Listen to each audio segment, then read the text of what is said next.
আমি তো বেকারই, গান আমায় দেখছে। বেকারের দুটো কার এখন তোমার সঙ্গীত শিক্ষা চলছে। হ্যাঁ, এইভাবে আমি তারপরে গানই আমাকে আঁকড়ে ধরলো। না, এমনভাবে তারপরে কখন তুমি মনে করলে যে না এবার তুমি এটাকে মানে একটা প্রফেশনাল প্ল্যাটফর্মে না, প্রফেশনের ব্যাপারটা আমার প্রথম থেকে কখনো আসেনি। যেমন ধরো আমি 81-এ ন্যাশনাল স্কলারশিপ পাই, তারপরে রিসার্চ ফেলোশিপ পেলাম অ্যানথ্রোপোলজি থেকে, তারপর ন্যাশনাল ফেলোশিপ পেলাম, তিনটে কিন্তু গভর্নমেন্ট অফ ইন্ডিয়া থেকে পেলাম, বুঝতে পেরেছো?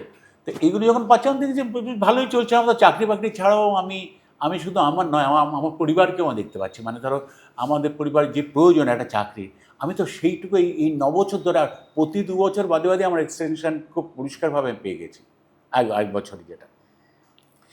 সেদিক থেকে আমি কিন্তু বেকার ছিলাম না।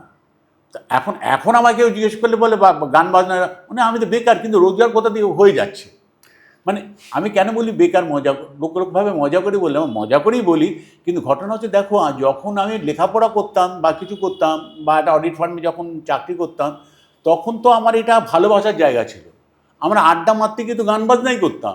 তা আমি তো আড্ডা মারি, আমি তো গানটা সেই প্লেজারের জায়গায় আছে। তারপর কিন্তু এই যে সেটার থেকে যে আমরা এত কিছু আসছে, সেটা তো এসে যাচ্ছে, কিন্তু আমি তো বেকারই।